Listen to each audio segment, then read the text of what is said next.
Recibe un saludo en Cristo Jesús. Bueno, continuamos en este caminar de la escatología y hoy vamos a entrarnos a la parucía y a la resurrección. En nombre del Padre, del Hijo y del Espíritu Santo. Amén. Espíritu Santo, llénanos de tu fuerza renovadora. Ayúdanos cada día a abrirnos a tus misterios. Ilumínanos, santifícanos y guíanos. Amén. Entonces, comenzamos con la parucía. Entonces, vamos a ver pues que la parucía es una palabra griega que significa presencia o llegada. Se va a decir que en el contexto helenístico se decía que era esa visita oficial que hacía el rey a ciertas ciudades o provincias. Y esa imagen después se fue dando al gran rey, a Dios Todopoderoso, a Jesucristo. Entonces se empezó a hablar de la parucía del Señor. Ya después, en el ámbito testamentario, se va a hablar también de esa esperanza del día de Yahvé, cuando Dios vendrá, ¿no? Y va a hacerse visible en la historia. Y vamos a ver pues cómo va a venir Dios a juzgar, pero ese juicio va a ser más una renovación donde se va a crear los cielos nuevos, donde se van a dar los cielos nuevos, la tierra nueva, y se va a instaurar una comunidad eterna entre Dios y los hombres. Entonces, los cristianos empezaron a identificar ese día de Yahvé con el día de Jesucristo, pues Jesucristo es Dios. Por eso se empezó a hablar que la parucía de Dios es la parucía de Jesucristo. Entonces esta palabra parucía, mis queridos hermanos, se va a traducir en algunos contextos como el retorno de Cristo. Pero entonces, ¿qué va a hacer esta traducción? Va a confrontar la primera venida de Cristo con su nueva venida. Entonces esta traducción va a tener unas desventajas, ¿no? ¿Por qué? Porque se va a pensar que la parucía es como una repetición y en ese espacio de pensar que es como una repetición de un suceso pasado, también va a quedar como un espacio como la ausencia de Cristo. Entonces vamos a descubrir que la parucía no es una repetición, sino que es un aumento, como lo dice allí en la diapositiva, y desbordamiento definitivo ¿de qué? De la presencia de Cristo, que ya es un hecho ahora. Entonces, el término o la mejor manera o la fórmula con que vamos a definir la parucía va a ser esta: venida en gloria. Entonces vamos a definir la parucía como la venida en gloria de Jesucristo. Entonces, con esta fórmula se puede expresar tanto la relación como también la diferencia que hay entre los distintos estadios en la historia de la salvación cristiana. Entonces vamos a hablar pues que Cristo vino, pues lo que es la encarnación. Cristo vino en humildad, en una existencia terrena, asume nuestra carne, pero hoy sigue viniendo ¿dónde? Escondido en el hermano que sufre, en la oración, en los sacramentos, especialmente en la Eucaristía. Entonces vamos a decir que al final Jesús, Cristo, vendrá en gloria, inmenso y poderoso, transformando todo el mundo. Finalmente se podría definir la parucía de Cristo como ¿qué? Como la venida de Cristo que ha venido a transformar el mundo definitivamente. ¿Listo? Entonces ahí vamos caminando. Ya vamos a mirar el estado de la cuestión, cómo está actualmente esta realidad. Entonces se va a decir que de alguna manera esta palabra, por decirlo, este término, esta doctrina, pues no es muy común. Hay mucha gente que la parecía, o bueno, a la segunda venida, pero pues no se ha entrado, no se ha profundizado, ¿no? Entonces muchas veces, ¿cómo va a decir ahí que la parucía? Pues para muchos cristianos no va a desempeñar un papel importante. ¿Esto se debe a qué? Eso se debe a algunas razones. Vamos a ir mirando. Entonces vamos a ver, es que a la parucía se ha ido relacionando con el juicio, pero solamente desde la parte del castigo. ¿Cuál ha sido ese problema allí, mis queridos hermanos? que hasta ustedes cuando dialogan con las personas o hasta en las canciones que uno escucha, ahí uno lo va entendiendo.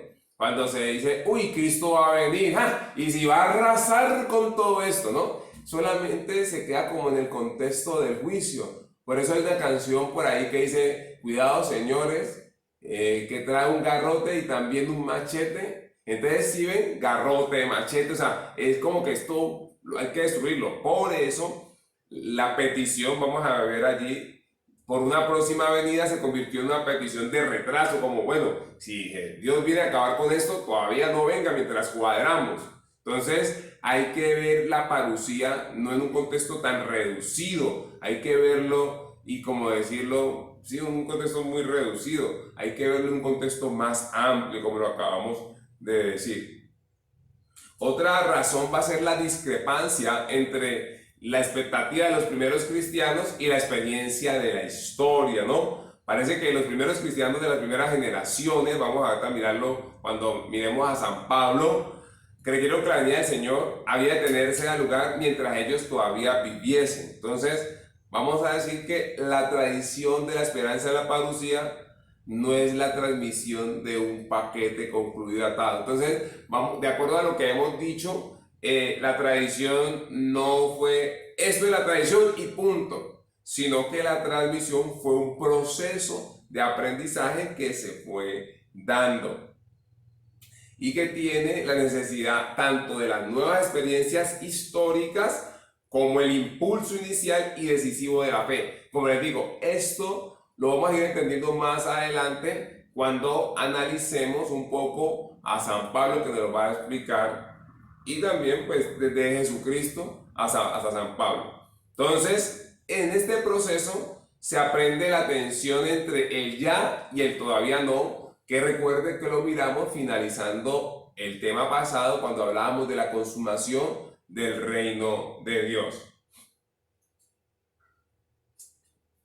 Entonces, así pues la fe en la parucía afirma los dos extremos, uno cara al futuro y uno cara al presente. El cara al futuro es que Jesucristo vendrá el día, vendrá el día en que Cristo reine. O sea, esa parucía será cuando Cristo reine totalmente, cuando hablábamos, cuando venga en gloria y cuando transforme el mundo. Entonces, existirá el mundo que Él anunció y que ya empezó en su vida, el reino, que empezó con su vida, el reino de Dios. Entonces, el mundo actual en que vivimos y en el que estamos íntimamente implicados, como lo decíamos, será transformado por su poderosa presencia. Entonces, vamos a hablar de un juicio y una consumación, que ya lo vimos con el reino. Entonces, un juicio o juzgado en cuanto contrario a Dios y consumado cuanto que ya está marcado por el Espíritu de Dios. Entonces vamos a decir lo siguiente: nosotros mismos y nuestro mundo se han de entender a partir de la condición de caminantes hacia este encuentro con Cristo, que a su vez ha de ser nuestra consumación. ¿Ya? Entonces, de alguna manera podríamos hablar pues que sí va a haber ese juicio, pero no solamente nos vamos a quedar en ese espacio de la condenación. En ese juicio también va a haber un espacio de consumación donde la idea es que desde ahora todos caminemos hacia Cristo. Y de cara al presente vamos a mirar, aun cuando la historia aparentemente siga su curso como si nada hubiese de suceder, nosotros cada día podemos y debemos contar con el encuentro con Cristo, en la exigencia concreta al amor del prójimo, la oración, los sacramentos y la Eucaristía. Entonces ahí vamos a mirar que es el encuentro con el mismo Cristo con quien nos encontraremos al final cara a cara. Y ya ese encuentro que optamos por Cristo o no optamos o en contra de Cristo es el juicio. También vamos a encontrar que vamos a vivir la resurrección aquí mismo, que vamos a vivir el reino de los cielos aquí mismo. Todo esto, ¿qué significa, no? Estamos mirando en el presente, donde ya en el presente seguimos viviendo esa presencia de Dios. Vamos a mirar en esta diapositiva que sigue para entender lo que acabamos de decir. Vamos a decir lo siguiente, que estos dos aspectos, pensando en el presente y en el futuro, ¿qué es lo que nos va a regalar? Nos va a mostrar que la esperanza en la parucía no queda despedazada en los cumplimientos fragmentarios de este tiempo, pero tampoco se desplaza a una lejanía indefinida. Más bien, convierte el presente en comienzo de la consumación esperada. Aquí vamos a ir mirando, como lo decíamos ahora, el ya, pero todavía no, diciéndonos la parucía es la venida en gloria de Jesucristo, transformando el mundo, y que se va a vivir esa presencia. Pero también tenemos que recordar que Jesús, cuando celebramos la fiesta de la Ascensión, nos dice que Él va a estar con nosotros hasta el final de los tiempos, para decir que esa presencia siempre la vamos a tener, siempre en el presente. Eso es lo que estamos diciendo de cara al presente. Esa presencia siempre la vamos a tener. ¿En dónde? En nuestra oración. ¿En dónde? Dentro del encuentro con el más necesitado, dentro de los sacramentos, especialmente la Eucaristía. Vivimos esa presencia, pero esa presencia a plenitud será cuando Jesucristo venga en gloria hacia el futuro. Muy bien, eso sería la primera parte. Pasando ya a la resurrección. Entonces, la palabra resurrección viene del latín resurrectio, que significa volver a levantarse. Entonces, revisando la historia real de la esperanza, dentro de la que creció la fe en la resurrección de los muertos, hasta convertirse en ese criterio que tenemos hoy, vamos a ver que la resurrección se trata de algo más que una simple existencia del más allá. Entonces vamos a ir mirando un poco la historia de esta esperanza, ¿no? Entonces, durante mucho tiempo la esperanza no se orienta, como lo decíamos, hacia una resurrección de los muertos, ni tampoco hacia una vida individual más allá de la muerte, ¿no? Se da una cierta idea de una existencia después de la muerte, pero ¿qué ha pasado, no? Estamos mirando pues un poco así la historia de los antiguos, de los primeros, llamémoslo así, de los veterotestamentarios. Y vamos a ver de que ellos al principio no tenían muy claro qué era la resurrección, pero empezaron a tener unas ideas, unas luces. Pero la primera idea más o menos que se tuvo, la primera impresión, es que esta existencia más bien no era una existencia, era lo que dice ahí. Los muertos no son más que sombras en tinieblas, están en el Sheol, en la tierra del olvido. Pero con el tiempo, cuando ya se empieza a hablar de los justos, de la justicia, los que cumplen la voluntad de Dios, entonces se empieza también a tener una doctrina que es la doctrina de la retribución, ¿no? Donde decía que el que obra bien le va bien, el que obra mal le va mal, pero se empieza a ver que algunas personas obrando bien no les va bien y algunos obrando mal les va bien. Entonces al final se va a hablar de que después de la muerte esos que fueron justos van a tener esa recompensa más allá. Entonces ya se empieza a tener una idea un poco más digamos así, como más cercana a la resurrección. Entonces es como también ir viendo lo que decíamos ahora, ¿no? Es un proceso, ¿no? Entonces, entrando un poquito y analizándolo desde Jesucristo, desde la tradición de los evangelios sinópticos, vamos a ir descubriendo, mis queridos hermanos, que Jesús en su predicación como tal no profundizó la resurrección. Vamos a ir encontrando que Jesús en su prédica se dedicó fue a ¿qué? A hablar del reino de Dios. Esa fue como en lo que se concentró Jesús, el reino de Dios. Y vamos a ir encontrando que, como les decía, poco habló sobre la resurrección. Él que les decía a sus discípulos, él les hablaba a los discípulos de que cuando va camino hacia Jerusalén, Él les dice que a Él lo van a matar, pero que va a resucitar al tercer día. ¿Y qué encontramos? Que ellos no entienden, o sea, dice que la palabra que ellos no entendían qué quería decir con resucitar. O sea, para ellos al comenzar es muy complicado entender esta parte, ¿no? Pero ya después cuando Jesús muere y resucita, que ellos ya habían resucitado, ya empiezan a comprender. Entonces empiezan a comprender, ¿por qué? Porque Jesús se les aparece, Jesús tiene un cuerpo, pero ese cuerpo es un cuerpo glorioso.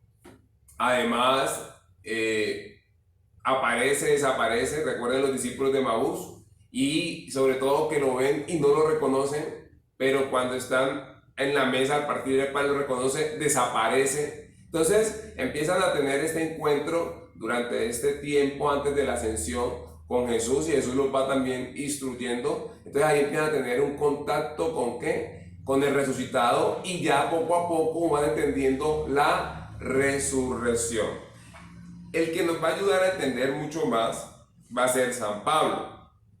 Entonces San Pablo, de alguna manera también vamos a descubrir que él, por ser un judío y fariseo, vamos a ver que él está familiarizado con esta esperanza de la resurrección, pero que comenzando su prédica no iba enfocado en la resurrección. Recuerden, cuando vamos mirando el hecho de los apóstoles, San Pablo sale a misionar, después de que tiene ese encuentro tan fuerte con Cristo, él sale a misionar, a predicar a Jesús, que es el Mesías. Y mientras va pasando por territorios, va formando estas iglesias, la de Antioquía, la de Éfeso, la de Tesalónica, la de Corintios, ¿no? Él va formando estas iglesias. ¿Y qué es lo que pasa? A medida que va pasando el tiempo, las iglesias empiezan hacerse preguntas, cuestionamientos, y allí es que ya va a tocar que empezar a desplegar estas doctrinas, tanto la parucía como la resurrección, ¿no? Entonces, ¿dónde vamos a ir encontrando? Entonces, en la primera carta a los tesalonicenses es la que nos va a ir mostrando lo que les acabo de decir. Entonces dice, esta comunidad esperaba una pronta venida del Señor, pero los cristianos empiezan a morir, ¿no? Antes de ver la parucía, porque ellos esperaban ver la parucía. Entonces empiezan a hacerse preguntas. Todos estos que murieron están excluidos de la parucía, de la esperanza, y Pablo pues tiene que empezar a responder. Si algo, vamos a leer pues el texto para que ustedes en su casa también se acerquen a la palabra y miren Primera de Tesalonicenses capítulo 4, vamos a mirarlo desde el versículo 13, y dice así, Pablito hablando a la comunidad, Dios hablando a través de Pablo. No queremos, hermanos, que permanezcan ignorantes acerca de los que ya han muerto, para que no se entristezcan como los que no tienen esperanza. Nosotros creemos que Jesús murió y resucitó, y que por tanto Dios llevará consigo a los que han muerto unidos a Jesús. Y esto es lo que les decimos como palabra del Señor, que nosotros los que estamos, o nosotros los que estemos vivos, los que aún quedemos cuando venga el Señor, no tendremos ventaja sobre los que han muerto. Mira, ahí ya va hablando de la parucía. Porque cuando se dé la orden, cuando se oiga la voz del arcángel y resuene la trompeta divina, el Señor mismo bajará del cielo, y los que murieron unidos a Cristo resucitarán en primer lugar. Entonces miren que ya San Pablo, de acuerdo a estas realidades que están pasando, entonces ya el Señor lo empieza a iluminar, y ya el Espíritu Santo lo empieza a guiar, y ya empieza Dios a hablarnos sobre lo que es la parucía y lo que es la resurrección. Pero es un proceso, como les digo. Después nosotros, los que aún quedemos vivos, seremos llevados sobre las nubes por los aires juntos con ellos al encuentro del Señor. De este modo estaremos siempre con el Señor. Anímense pues unos a otros con estas palabras, ¿no? Entonces vamos mirando qué es eso, la presencia definitiva con el Señor. Y allí, bueno, vamos a ir encontrando pues otras realidades, pero pues no nos vamos a tener, ya ustedes después pueden ir revisando un poco más todo lo que estamos hablando. Entonces, por favor, leer Primera de Tesalonicenses, capítulo 4 y capítulo 5, y allí vamos a ir pues profundizando. Seguimos, ya después va a aparecer otra realidad. Ya por eso en la carta a los Corintios en el capítulo 15 nos va a dar respuesta, ¿no? Entonces, en Corintios van a decir, no hay resurrección de los muertos. Y por eso una frase que es muy conocida es cuando Pablito dice, vana sería nuestra fe si Cristo no hubiera resucitado, ¿no? Entonces, vamos a leerlo, ¿no? 1 Corintios 15:12. Ahora bien, si se anuncia que Cristo ha resucitado de entre los muertos, ¿por qué algunos de ustedes andan diciendo que no hay resurrección de los muertos? Si no hay resurrección de los muertos, tampoco Cristo ha resucitado. Y si Cristo no ha resucitado, tampoco mi anuncio, como la fe de ustedes, tiene sentido. No tiene sentido una fe donde no se habla de la resurrección. Resulta incluso que seríamos falsos testigos de Dios, porque estaríamos dando falso testimonio contra Él al afirmar que resucitó a Jesucristo. Siendo así, si los muertos no resucitan, tampoco Él resucitó. Entonces, ¿qué nos va a decir, no?